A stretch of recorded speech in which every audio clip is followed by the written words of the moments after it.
स्वामी मेरे पिताजी की लाज बचाओ, तुम्हारे ही हाथों में है। क्या करती हैं? अब जो भूत प्रेत बचे तो हिमांचल जी ने कहा अब इनको भी खिलवा दो जाके। तो अब जो व्यवस्थापक लेकर के आते तो देखते इधर उधर देखते, नजर फेरते तो कहते कोई है ही नहीं। लौट जाता, दूसरा आया, देखा, कहने लगे कि किसको कराए भोजन, अब यहाँ तो कोई नहीं है। वो कहते भोजन करवाओ।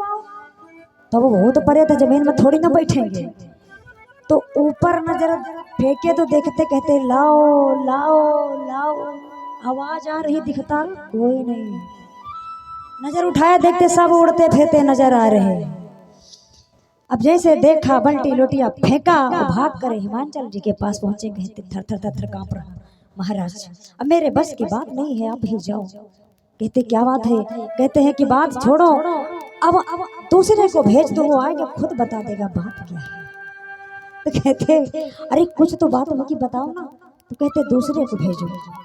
जब दूसरा गया तो दूसरे ने देखा, अब दूसरा आया, अब उसके समझ लो शरीर में प्राण ही नहीं है।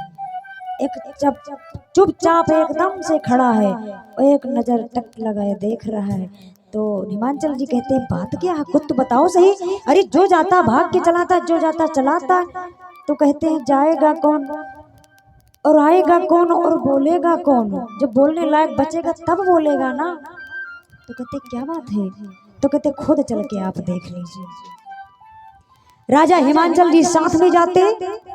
अब कहते मेरे साथ चलो, कोई डरने की बात नहीं है। लेकर के पहुंचे, अब पत्तल उठाए, कहने लगे सबको एक तरफ बिठाओ और पत्तल दो, भोजन दो, सबको खिलाओ।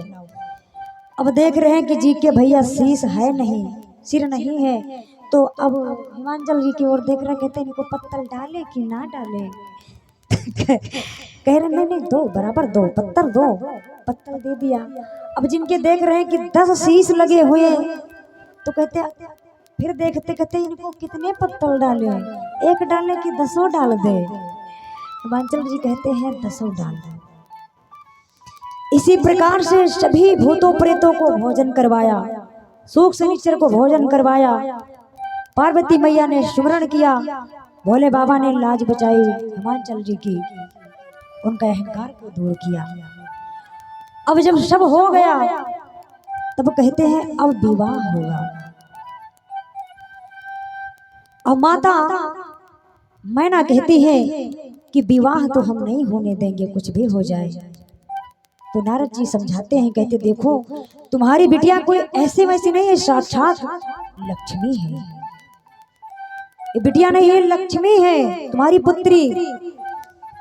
और जिनके साथ तुम विवाह करने जा रही हो, क्या सोच रहे हो ये कोई और है? हैं? अरे ये खुद स्वयं त्रिलोकीनाथ है। बोलिए शंकर भगवान की जय हो। पार्वती मैया ने हाथों को जोड़ करके और भगवान भोले बाबा से कहने लगी स्वामी अपने भेष में आ जाइए, अब बहुत हो गया। हाथों को जोड़ के क्षमा मांग लिया पिता के प्रति।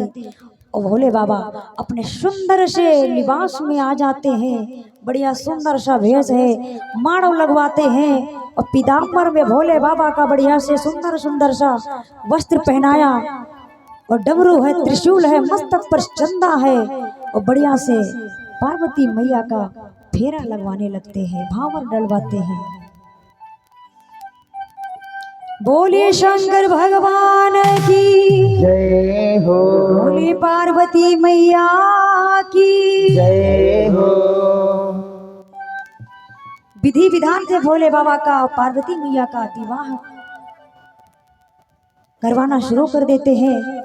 पंडित जी को बुला करके भावर डलवाते हैं और भावर डलवाने के बाद पाँव बुझाते हैं, फिर कलेवा होता है और कलेवा हो जाता है। उसके बाद सुबह की बेला में विदाई करवाते हैं। और जब विदाई होती है तो मैना मैया बहुत रोती है। विदाई के समय बड़ा प्यारा सा ये 2 लाइनों का भजन। जय श्री श्याम। कुछ पत्र मुद्राएं आई हुई हैं। ये कारी देवी चाबू भक्ता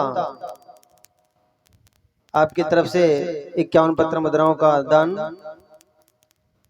पौली पंजियार आपकी तरफ से 31 पत्र मुद्राओं का दान। सभी भक्तों पर ठाकुर जी कृपा करें और आरती का समय हो गया है। मैं चाहूंगा कि आरती की थाल सजा लें भैया। अब इधर बारात संपन्न हुई, विवाह संपन्न हुआ और सुबह की बेला हुई। जब भोले बाबा के साथ पार्वती जी को विदाई करने लगते हैं तो मैना देवी जो माता है उनकी, भाई बिटिया की विदाई करते समय कौन नहीं रोता है। हर बड़ी से बड़ी आंख नम हो जाती है बिटिया की विदाई में।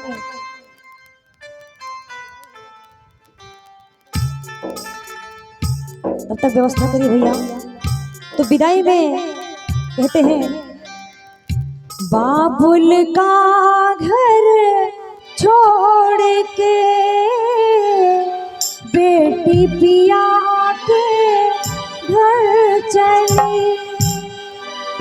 बाबुल का घर छोड़ के बेटी पिया के घर चले। ये कैसी घड़ी आई है, मिलन है जुदाई है। ये कैसी घड़ी आई है, मिलन है जुदाई है। ये कैसी घड़ी आई है, मिलन है जुदाई है। बाबुल का घर छोड़ के बेटी पिया के घर चली। ये कैसी घड़ी आई है, मिलन है जुदाई है। ये कैसी घड़ी आई है, मिलन है जुदाई है। कैसी घड़ी आई है, मिलन है जुदाई है। बोलिए शंकर भगवान की जय हो, बोली पार्वती मैया की जय हो। इस प्रकार से भोले बाबा पार्वती जी का विवाह हुआ और विवाह संपन्न होने के बाद विदाई हुई।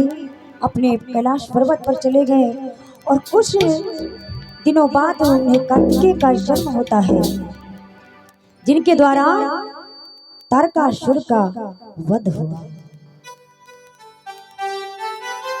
कार्तिकेय का जन्म हुआ, कार्तिकेय के हाथों तारकासुर का वध हुआ।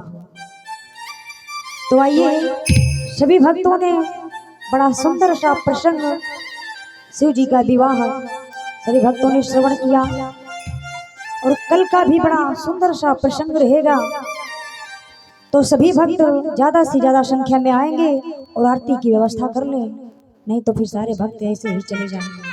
क्या बात है। बोलिए भागवत महापुराण की जय हो, बोलिए शावरी सरकार की जय हो, बोलिए राधा रानी सरकार की जय हो, बोलिए किशन कन्हैया लाल की जय हो। जय जय श्री राम। राधे।